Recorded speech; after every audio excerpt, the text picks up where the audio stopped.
Hello everybody, this is Dilip Singh Asoliya from DSA classes Udaipur.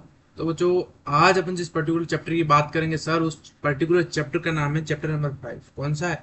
Business studies की बात करें, चैप्टर नंबर 5। अगर चैप्टर नंबर 5 की बात करते हैं सर, तो उस चैप्टर नंबर 5 का नाम क्या है सर? उस चैप्टर नंबर 5 का नाम है ऑर्गेनाइजिंग। अभी तक अपन ने क्या क्या पढ़ लिया? Nature and significance of management पढ़ लिया, चैप्टर नंबर 2 पढ़ लिया, फिर बिजनेस एनवायरनमेंट पढ़ लिया, देन आफ्टर अपन ने प्लानिंग पढ़ लिया। अब जो सेकंड चैप्टर पढ़ रहे हैं प्लानिंग के बाद में, वो है ऑर्गेनाइजिंग। क्या है? ऑर्गेनाइजिंग, फिर स्टाफिंग, फिर डायरेक्टिंग, फिर कंट्रोलिंग, और आपका बिजनेस स्टडीज का जो पार्ट ए है वो पूरी तरह से हो जाएगा खत्म। ठीक है? जो आपको पता है ना फंक्शंस ऑफ मैनेजमेंट कितने होते हैं सर? फंक्शंस ऑफ मैनेजमेंट कौन कौन से होते हैं? फंक्शंस ऑफ मैनेजमेंट होते हैं आपकी planning, organising, staffing, directing and controlling. तो प्लानिंग अपन ने पूरी तरह से अच्छे से खत्म कर लिया। आज से हम स्टार्ट कर रहे हैं क्या? ऑर्गेनाइजिंग। और ऑर्गेनाइजिंग के बाद में आपके 3 चैप्टर्स और रहेंगे। कितने रहेंगे? 3 चैप्टर्स। वो भी बहुत ही जल्दी सीरीज आ जाएगी आपके सामने, और पूरी तरह से एक बार पढ़ लेना। देन आफ्टर फिर हम लौटेंगे अपने वन शॉट वीडियो के जरिए। बस एक ही वीडियो में 15 से 20 मिनट की वीडियो में आपका पूरा होल चैप्टर रिवाइज हो जाएगा। वन शॉट वीडियो के बाद में अपन लाएंगे प्रीवियस ईयर के मोस्ट इंपोर्टेंट क्वेश्चन आंसर, जो कि प्रीवियस ईयर में क्वेश्चंस पूछे हुए हैं। वो सीरीज आरबीएसई वालों के लिए अलग बनेगी और सीबीएसई स्टूडेंट्स के लिए अलग बनेगी, और इसी तरह से अपन बोर्ड में अच्छा स्कोर करेंगे। ठीक है? तो चलेगा, बिना किसी टाइम को वेस्ट किए हमारा वीडियो स्टार्ट करते हैं। तो बच्चों, बात करते हैं किसकी? ऑर्गेनाइजिंग का क्या मतलब होता है? देखो बच्चों, अपन ने प्लानिंग में क्या पढ़ा था कि सर प्लानिंग का मतलब होता है कि जो आपका गोल है, जो आपका उद्देश्य है, जो आपका ऑब्जेक्टिव है, उसके लिए अपन फ्यूचर में जो ऑब्जेक्टिव अपने को अचीव करना है, उसके लिए आज अपन क्या बनाते हैं? प्लान बनाते हैं। तो एक प्लानिंग की बहुत ही अच्छी डेफिनेशन पढ़ी थी। Planning bridges the gap between where we are and where we want to reach. आज कहाँ है और कहाँ तक पहुंचना है, उसको बोला जाता है क्या? प्लानिंग। तो ऐसे ऐसे अपन प्लानिंग पढ़ा था, इंपॉर्टेंस पढ़ा था, लिमिटेशंस पढ़ी थी, फिर प्लान्स के बारे में थोड़ा बहुत पढ़ा था, एंड प्रोसेस पढ़ा था। उसी तरह से ऑर्गेनाइजिंग की बात करते हैं। ऑर्गेनाइजिंग के अंदर क्या करते हैं बच्चों? मेनली ऑर्गेनाइजिंग के अंदर अपन क्या करते हैं? सिमिलर जो वर्क्स होते हैं, सिमिलर टास्क होते हैं, जो सेम सेम वर्क होता है, जो एक एक जैसा काम होता है, उन सबके अलग अलग अपन क्या बनाते हैं? उन काम को डिवाइड करते हैं। क्या करते हैं? अलग अलग उन काम को डिवाइड करते हैं और अलग अलग डिपार्टमेंट बनाते हैं। ठीक है? Planning, organising, staffing, directing and control.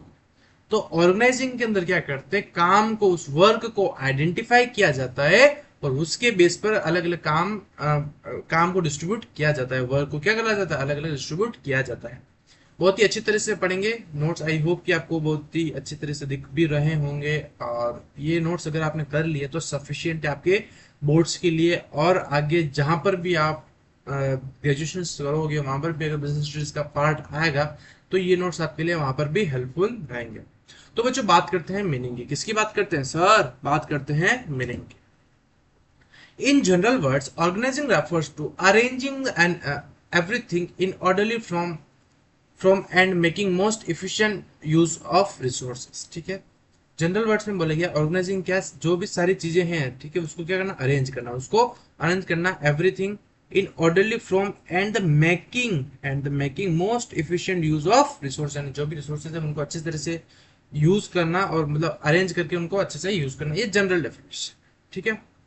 तो आई होप कि जनरल डेफिनेशन क्या है ऑर्गेनाइजिंग की, वो आपको अच्छे से समझ में आ गई होगी। एक डेफिनेशन और है, जो आप वो प्रोसेस अपन पढ़ेंगे तब मैं आपको बताऊंगा। एक बार अपने ये याद रखना है कि एनीथिंग, जो भी अपने ऑर्गेनाइजिंग में जो रॉ मटेरियल्स हैं, उन सबको अच्छे से ऑर्डरली प्रिपेयर करना है।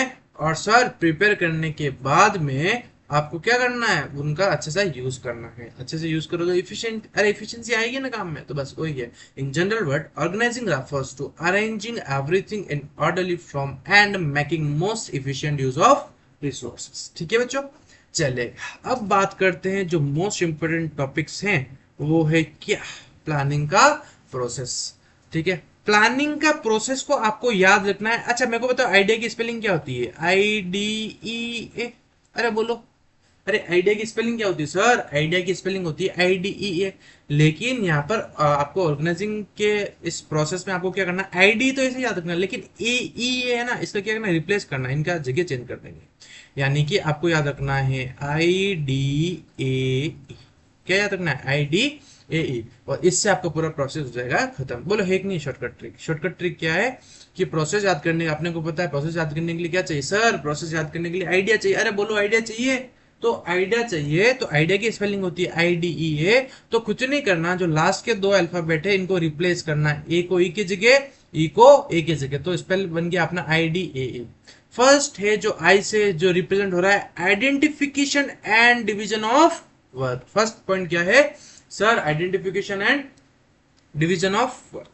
This function begins with the division of work in smaller units. Each unit of total work is called a job. अगर कोई पूछ ले जॉब का क्या मतलब होता है, तो जो यूनिट के अंदर जो काम को अपन डिस्ट्रीब्यूट करते हैं उसको क्या बोला जाता है? Job. Each unit of the total work is called a job, ठीक है। And a person in an organization must assign only a job matching to his work, his skills, his qualification, ठीक है, expertise, interest and experience, it lead to the specialisation. यानी कि identification and division of work बोलता है sir आपको आपके organisation के अंदर काम को सबसे पहले आइडेंटिफाई करना, उस वर्क को आइडेंटिफाई करना है, वर्क को आइडेंटिफाई करना, उसके बाद में उसको स्मॉल स्मॉल यूनिट्स में क्या करना, डिस्ट्रीब्यूट करना है, डिवाइड करना है। जब आप पूरे काम को अलग अलग छोटी छोटी यूनिट्स के अंदर उस काम को, उस वर्क को डिवाइड कर लोगे, तो क्या हो जाएगा, अलग अलग, अरे अलग अलग छोटे छोटे टुकड़े हो जाएंगे उस काम के। उसके बाद में क्या करना है, अलग अलग लोगों को देना है, तो उन लोगों को किस वे में देना है, उस लोगों को काम देना है उनकी स्किल्स, उनका एक्सपेरिमेंट, उनका एक्सपीरियंस के बेस पर, ठीक है।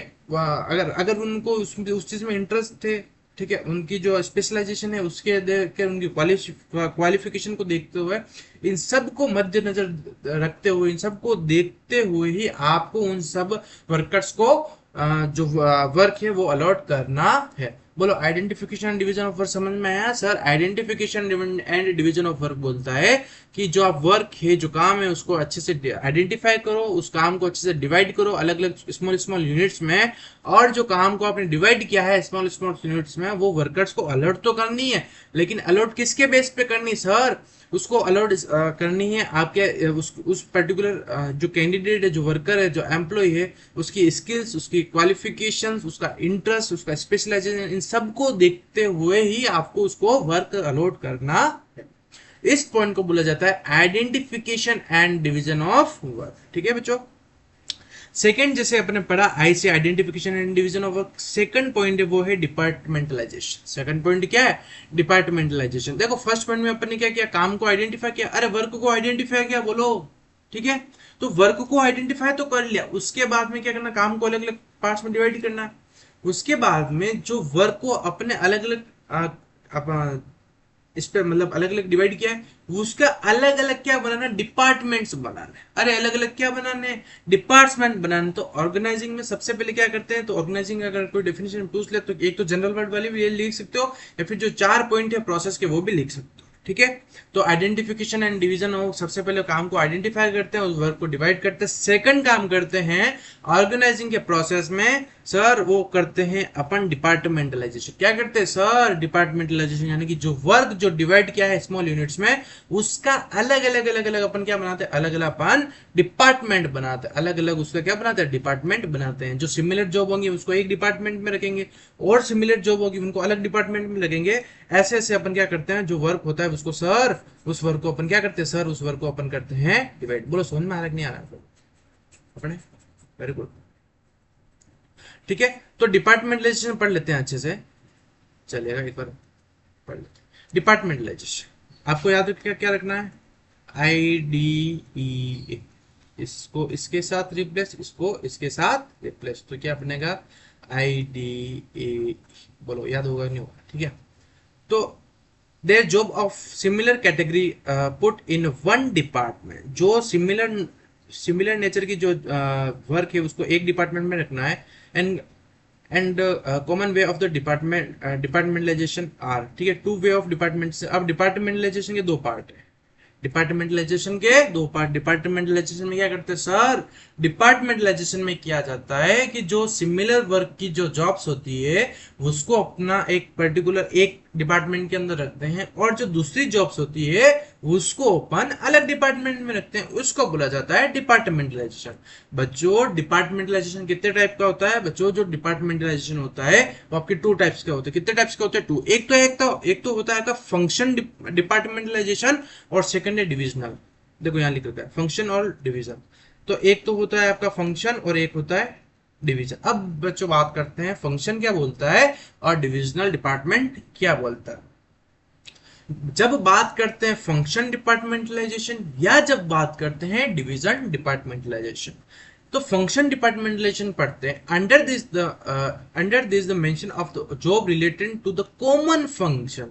जो भी वर्क हो रहा है कॉमन फंक्शंस के लिए हो रहा है उसको अपन एक डिपार्टमेंट के अंदर रखते हैं, उसको बोला जाता है function department. Are group under the one department. Example all the job related to the production are group under the one production department. यानी कि जो भी काम रिलेटिंग टू द प्रोडक्शन के रिगार्डिंग जो भी काम हो रहा है उसके लिए अपन एक डिपार्टमेंट बनाएंगे, उस डिपार्टमेंट को बोला जाता है फंक्शन डिपार्टमेंटलाइजेशन। ठीक है, जैसे मैं बोलूं कि आपको सेल्स का एक डिपार्टमेंट बनाना, तो सेल्स से रिलेटेड जो भी काम हो रहा है, जो भी वर्क हो रहा है, किससे रिलेटेड? सेल्स से रिलेटेड। उसके लिए अपने को एक पर्टिकुलर डिपार्टमेंट बनाना है, उस डिपार्टमेंट को क्या बोला जाएगा? Function departmentalisation. फंक्शन डिपार्टमेंटलाइजेशन में होता है कि जो कॉमन फंक्शंस होते हैं जो एक के लिए मतलब एक ग्रुप के लिए काम किया जाता है उसको फंक्शन डिपार्टमेंटलाइजेशन बोला जाता है। ठीक है, जब बच्चों बात करते हैं divisional department, under this matter job related to the one product are grouped under the one department. Example if the organisation is producing to the production sale and the marketing of cosmetic are grouped under the one department। देखो बच्चों जहां पर एक जब company एक product ही बना रही तो वो वहां फंक्शन डिपार्टमेंट होगा। ठीक है, सेल्स का अलग, परचेज का अलग, प्रोडक्शन का अलग, मार्केटिंग का अलग, अलग अलग डिपार्टमेंट बनते हैं जहां पर जो डील हो रही है वो एक प्रोडक्ट के अंदर मैन्युफैक्चर हो रहा है एक प्रोडक्ट। ऐसी कंपनी भी होती है जो मोर देन टू प्रोडक्ट या फिर मोर देन वन प्रोडक्ट के अंदर डील करती है, यानी कि जैसे आईटीसी है तो वो 2 से 3 अलग अलग प्रोडक्ट्स बनाती है। तो वहां पर क्या होगा, जो जैसे कि आईटीसी कंपनी की बात करते हैं तो जो नोटबुक जो कंपनी बना रही है, क्लासमेट्स की जो रजिस्टर्स बन रहे हैं उसका पूरा एक डिपार्टमेंट होगा। क्लासमेट का एक हो गया, मान लीजिएगा कि आईटीसी है वो कुछ कॉस्मेटिक आइटम्स भी मान लीजिएगा एज्यूम कर लिया वो बनाती है, तो कॉस्मेटिक का एक अलग से डिपार्टमेंट हो गया। ठीक है, कुछ सिगरेट का जो स्मोकिंग वाला जो पोर्शन है उसका एक डिपार्टमेंट हो गया। तो फंक्शन डिपार्टमेंट में क्या होता है, जब जब कंपनी एक प्रोडक्ट के अंदर डील कर रही हो तो उसमें परचेज अलग हो जाएगा, सेल्स अलग हो जाएगा, मार्केटिंग अलग हो जाएगा, फाइनेंस अलग हो जाएगा, उसको बोलते हैं फंक्शन डिपार्टमेंटलाइजेशन। डिवीजन में क्या होता है, जब कंपनी एक से ज्यादा प्रोडक्ट के अंदर डील करती है तो उसमें पूरा ग्रुप आता है, उस ग्रुप को क्या बोला जाएगा? Division departmentalisation. ठीक है, तो क्या क्या पढ़ लिया अपने अपने पढ़ा आई डी। अब पढ़ना है ए और ई। अब पढ़ते हैं ए। ए का मतलब होता है असाइनमेंट ऑफ ड्यूटी। देखो आपने काम को आइडेंटिफाई कर लिया, अलग अलग टुकड़ों में काम को बांट दिया, फिर डिपार्टमेंट बना दिया। अरे डिपार्टमेंट बना तो दिया, लेकिन डिपार्टमेंट बनाने से क्या होगा सर? डिपार्टमेंट बनाने से कुछ नहीं होगा, उसके लिए अपने को ड्यूटीज तो प्रोवाइड करनी पड़ेगी। अरे जो एम्प्लॉयज है, जो वर्कर्स है, वो काम नहीं करेंगे तो आपने जो डिपार्टमेंट बनाए क्या वो काम के हैं क्या? सर कोई काम के नहीं है। तो सर जो थर्ड पॉइंट है वो बोलता है असाइनमेंट ऑफ ड्यूटीज। अरे क्या बोलता है? Assignment of duties. पढ़ लेते हैं असाइनमेंट ऑफ ड्यूटीज क्या बोलता है, समझ में आ रहा है कि नहीं आ रहा है आपको? ठीक है, there different individual are assigning duties matching to his skills and the qualifications। ठीक है, employee are assigning duties by the giving them the document called the job description। It contain the responsibilities and the duties toward the job। assignment of duties का मतलब होता है कि उनको क्या दिया जाता है, उनकी स्किल्स क्वालिफिकेशन को देखते हुए उनको ड्यूटीज प्रोवाइड की जाती है। ठीक है, तो जो एक उनको जॉब डिस्क्रिप्शन में दिया जाता है उस जॉब डिस्क्रिप्शन में ये लिखा होता है कि आपकी रेस्पॉन्सिबिलिटी क्या है, आपको क्या काम करना है। ठीक है, जब आपका ऑर्डर प्लेस हो जाए तो किसके पास में जाना है, ये सब चीजें लिखी होती है, उसको बोला जाता है आपका जॉब डिस्क्रिप्शन क्या होता है, जो आप समझ लेना। ठीक है, जॉब डिस्क्रिप्शन मतलब होता है कि जैसे कोई सुपीरियर है वो अपने सबऑर्डिनेट को बोल रहा है ये काम करना है, तो उसमें वो सब चीजें मेंशन होती है, उसको बोलते हैं क्या? Job description. ठीक है, मेन चीज याद रखनी, असाइनमेंट ऑफ ड्यूटीज का मतलब होता है कि जो भी वर्क को अपने डिवाइड किया उसके लिए उस एम्प्लॉयज को क्या करना, उसको उसकी ड्यूटीज प्रोवाइड करनी है। उसकी ड्यूटीज किसके बेस पर करनी है? ऐसा नहीं कि उसको जो उसके अंदर उसका इंटरेस्ट भी नहीं है, जो उसकी स्किल्स भी नहीं है, उसके हिसाब से आप उसको काम दे रहे हो, उसके हिसाब से काम नहीं देना आपको, उसको काम देना है उसकी स्किल्स, क्वालिफिकेशंस, उसका इंटरेस्ट, ठीक है, एक्सपीरियंस के बेस पर ही उसको काम देना है, उसको बोला जाता है assignment of duties. Then the last point of the organisation का प्रोसेस का बोलता है, वो बोलता है एस्टेब्लिशिंग रिपोर्टिंग रिलेशन। क्या बोला जाता है? एस्टेब्लिशिंग रिपोर्टिंग रिलेशन, ठीक है। तो each individual should also know who he has to take order from and to whom he is accountable, ठीक है। to establishment of such a the clear relationship create his structure and help in the coordination among the various departments। यानी assignment, sorry, establishing reporting relation बोलता है कि इसके अंदर आपको clear पता होना चाहिए कि मेरा सुपीरियर कौन है, मेरा सबऑर्डिनेट कौन है। जब मेरा जो मेरे को काम दिया है बॉस ने, वो काम कंप्लीट हो जाएगा तो मेरे को किसके पास में जाना है, कहाँ से ऑर्डर रिसीव करना है। यानी कि प्रॉपर आपका एक रिलेशनशिप मेंटेन होना चाहिए, ठीक है, सुपीरियर सबऑर्डिनेट के बीच में, और जितने भी जो अलग अलग डिपार्टमेंट्स है उनके बीच में भी आपका अच्छा सा रिलेशन मेंटेन होकर चलना चाहिए, कोऑर्डिनेशन के साथ में काम करना, उसको बोला जाता है एस्टेब्लिशिंग रिपोर्टिंग रिलेशनशिप, ठीक है। ये ध्यान रखना, मोर पावर, अगर एमसीक्यू में कोई पूछ ले मोर पावर कौन, मोर पावर किसके पास में होती है, या फिर मोर पावरफुल कौन होता है, सुपीरियर होता है। ऐसा नहीं कि सुपीरियर जो मोर पावरफुल यानी जिससे ज्यादा बॉडी के हिसाब से नहीं, जो मैनेजमेंट के जो लेवल्स पढ़ी थे आपने, top level, middle level, lower level, उसके बेस पर है ना। तो जो सुपीरियर होता है वो मोर पावर होती है जिसके पास में, और लेस पावर किसकी होती है, उसके सबऑर्डिनेट के पास में। ये सुपीरियर है तो ये सब उसके सबऑर्डिनेट होंगे, चुनु मुनु। तो इनके ये कौन है, सबऑर्डिनेट। तो इनके पास में क्या है, इनके पावर में है लेस पावर। क्या है, लेस पावर। बोलो समझ में आ रहा है कि नहीं आ रहा आपको? ठीक है। तो यहाँ पर आपका प्रोसेस होता है किसका, खत्म किसका होता है, आपका मेरा है ऑर्गेनाइजिंग का। तो एक बार वापस से रिकैप कर लेता फटाफट से, मीनिंग पढ़ लिया था।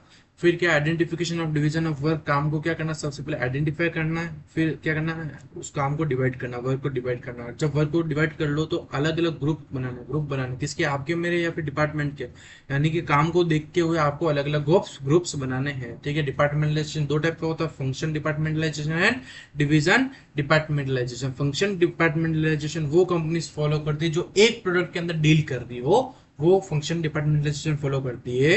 लेकिन सर जैसे आईटीसी कंपनी हो गई, क्लासमेट के रजिस्टर भी बनाती है, कुछ स्मोकिंग आइटम्स भी बनाती है, अरे सिगरेट ये भी बनाती है।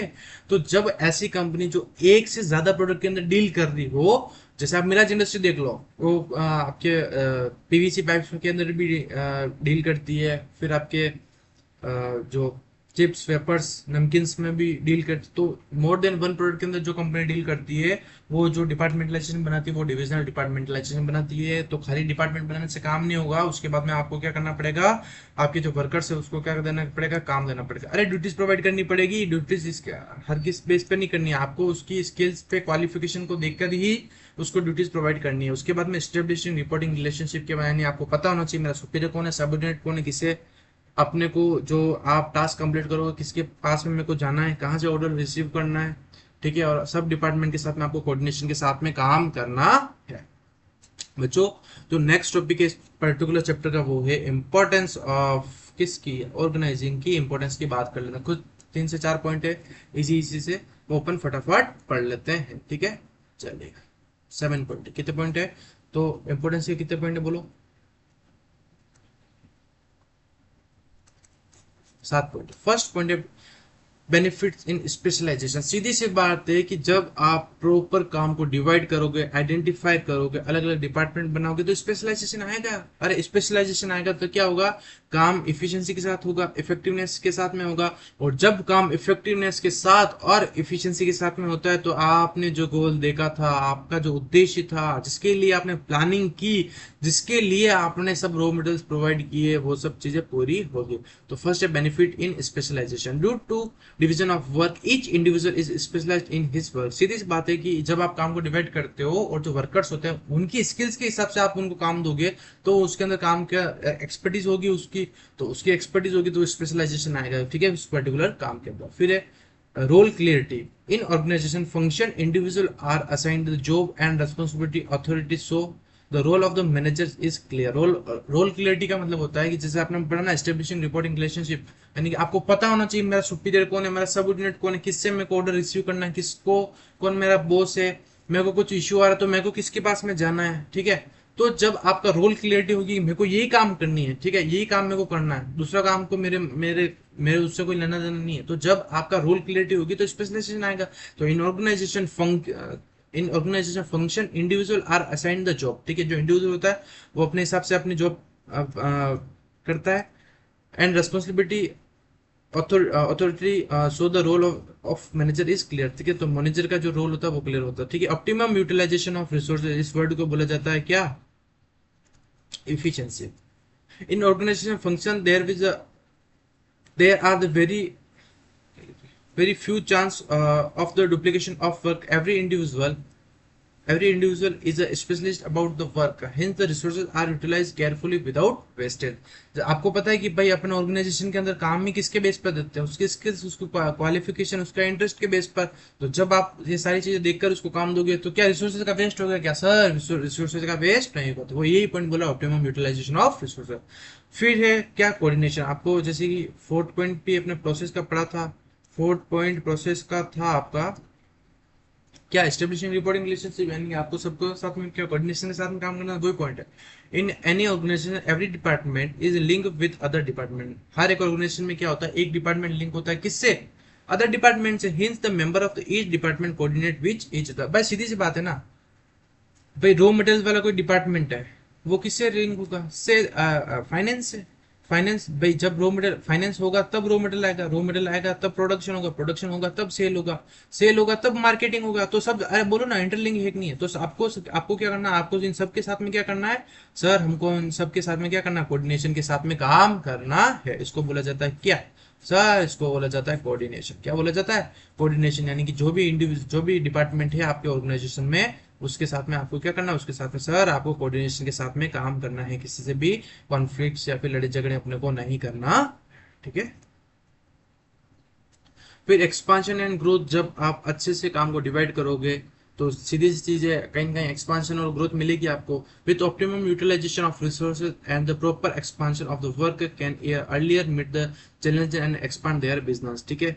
तो उससे क्या होगा कि कहीं कहीं आपकी ग्रोथ भी हो सकती है, नंबर ऑफ ब्रांचेस भी ओपन कर सकते हो, या फिर नंबर ऑफ प्रोडक्ट के अंदर डील भी कर सकते हो, ठीक है। जब आप प्रॉपर रिसोर्स का यूटिलाइज करोगे, प्रॉपर मैनर में काम करोगे, प्रॉपर प्लान के हिसाब से काम करोगे, तो एक्सपेंशन भी होगा और आपकी ग्रोथ भी होगी। फिर डेवलपमेंट ऑफ द पर्सनल, ठीक है, कहीं ना कहीं जो एम्प्लॉयज होते हैं, जो मैनेजमेंट की टीम होती है, कहीं कहीं उनका भी डेवलपमेंट होता है। बेसिक चीज है ना, जो आपने गोल देगा वो गोल पूरा होगा तो कहीं ना कहीं उन एम्प्लॉय वो खुद भी मोटिवेटेड होंगे कि यार मैं इस ऑर्गेनाइजेशन के अंदर काम किया था, अच्छे से काम किया, तो उनका भी डेवलपमेंट होगा, सीधी चीज है। तो organising stimulate the creativity among the managers. Effective delegation allow the managers to reduce their workload by assigning the routine job to their subordinate, ठीक है। डेवलपमेंट ऑफ द पर्सन, यानी कि जो जिस काम में एक्सपर्टीज है उसको वही काम दोगे तो वो अपने आप डेवलपमेंट होगा, उसका खुद का भी भविष्य बनेगा, वो भी हो सकता है कि आपसे भी आगे जा सकता है, मे भी पॉसिबल। तो ये सब कब होगा, जब आप प्रॉपर प्लानर के हिसाब से प्रॉपर डिपार्टमेंट बनाओगे, प्रॉपर काम को उसकी स्किल्स, उसकी क्वालिफिकेशन, इंटरेस्ट, एक्सपीरियंस का बेस पर उसको काम दोगे तो उसका भी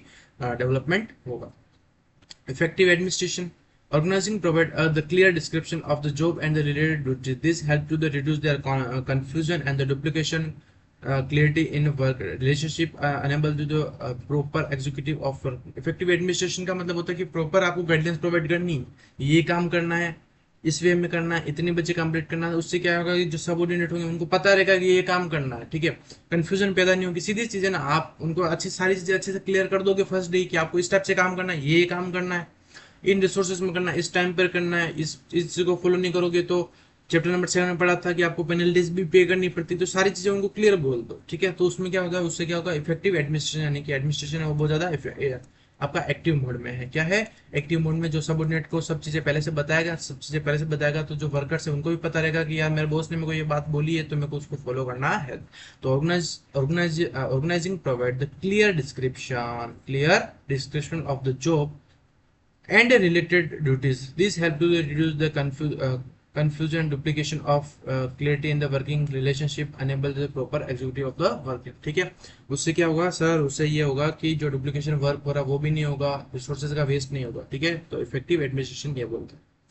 तो यहाँ पर आपका जो इम्पोर्टेंस पार्ट होता है ऑर्गेनाइजिंग का वो होता है पूरी तरह से खत्म। ठीक है, तो सर क्या क्या पढ़ लिया sir?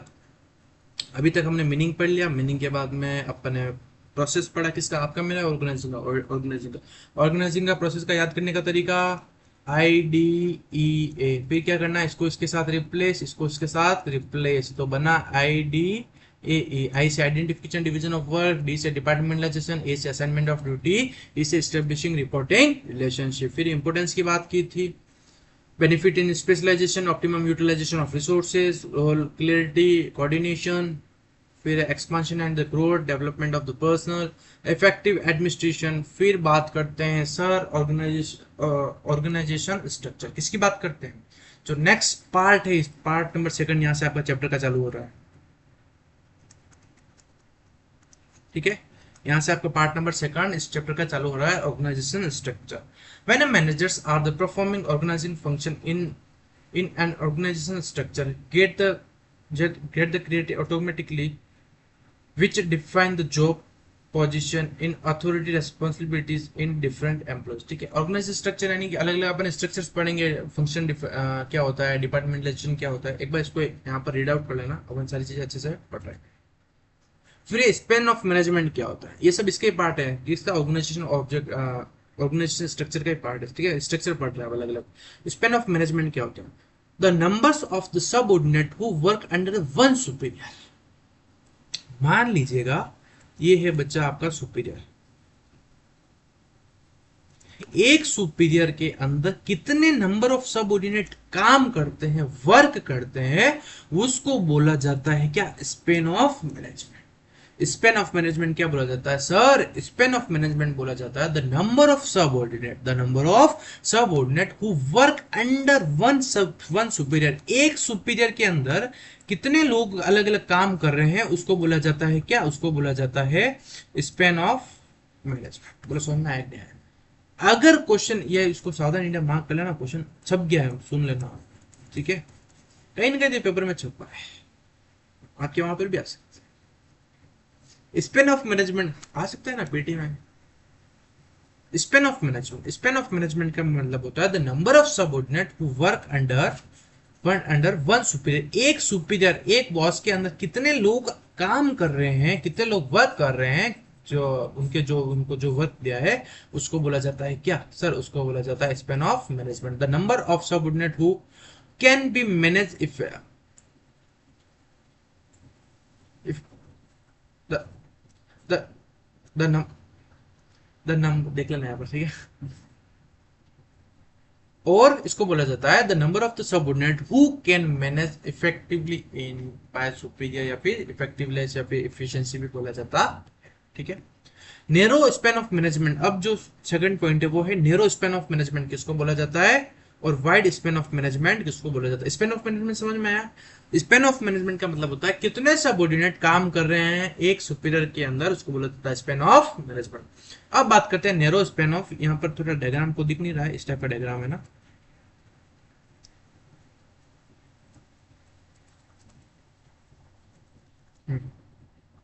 A manager can supervise and control effectively in a small number of a person at time. It is the toll structure. It is a toll structure. ये मैनेजर, एक मैनेजर जब स्मॉल ग्रुप को manage करता है उसको बोला जाता है नैरो स्पैन ऑफ मैनेजमेंट या फिर टोल स्ट्रक्चर। क्या बोला जाता है? Toll structure. अगर क्वेश्चन आ जाए क्या toll structure narrow span of management same होता है, तो सेम होता है। नैरो स्पैन ऑफ मैनेजमेंट को ही टोल स्ट्रक्चर के नाम से जाना जाता है। फिर वाइड स्पैन ऑफ मैनेजमेंट क्या होता है? The manager can supervise and control effectively in large number of person at the time, result in the flat structure. ठीक है, जब लार्ज नंबर ऑफ एक सुपीरियर सबऑर्डिनेट, बहुत ज्यादा, एक सुपीरियर के अंदर बहुत सारे सबऑर्डिनेट जब काम करते हैं उसको बोला जाता है, वर्क करते हैं, उसको बोलते हैं वाइड स्प्रेड ऑफ मैनेजमेंट, उसको बोला जाता है क्या? Flat structure. और टोल स्ट्रक्चर यानी एक सुपीरियर के अंदर जब स्मॉल नंबर ऑफ जो वर्कर्स है वो काम करते हैं उसको बोला जाता है टोल स्ट्रक्चर और फ्लैट स्ट्रक्चर। ठीक है, रोल के अंदर कम लोग, फ्लैट के अंदर ज्यादा लोग। टाइप ऑफ ऑर्गेनाइजेशन स्ट्रक्चर ये अपना पार्ट नंबर सेकंड रहेगा। और इसी तरह से अपना जो इसका आपका ऑर्गेनाइजिंग का पार्ट नंबर सेकंड है वो आपके सामने आएगा, है ना बच्चों। तो आज अपन ने बच्चों क्या पढ़ा सर, आज अपन ने ऑर्गेनाइजिंग का मीनिंग पढ़ लिया, फिर अपन ने अच्छे से प्रोसेस पढ़ा। प्रोसेस के बाद में सर हमने देखा आपका इंपॉर्टेंस के बाद में हमने ऑर्गेनाइजेशन स्ट्रक्चर के बारे में थोड़ा सा देखा, ठीक है। तो आई होप कि यहाँ तक आपको अच्छे से समझ में आ गया। अगर कुछ भी डाउट हो तो क्या करना है सर, कुछ भी डाउट हो तो कुछ नहीं करना है, इस नंबर पर आपको डायरेक्ट व्हाट्सअप करना है और जो भी डाउट हो आप पूछ लेना। हमारी क्लासेस बिल्कुल फ्री रहती है, क्या रहती है, बिल्कुल फ्री ऑफ कॉस्ट रहती है। तो कोई भी आपका ब्रदर सिस्टर हो, कजिन हो, फ्रेंड हो, तो आप उनको इस पर्टिकुलर चैनल को जरूर सब्सक्राइब जरूर कर देना। कमेंट करके जरूर बताना कि आपको ये वीडियो कैसा लगा हो। और ज़्यादा से ज़्यादा प्लीज़ डीएसए क्लास उदयपुर को ज़्यादा से ज़्यादा शेयर करना, जिससे कि जो गांव में बच्चा बैठा है या फिर शहर में जो कोचिंग अफोर्ड नहीं कर पाता है, तो हमारे इस छोटे से प्रयास से वो भी अपने बोर्ड्स के अंदर अच्छा रिजल्ट दे सके। Thank you and have a nice day team DSA. मेरे कहाँ गया ये।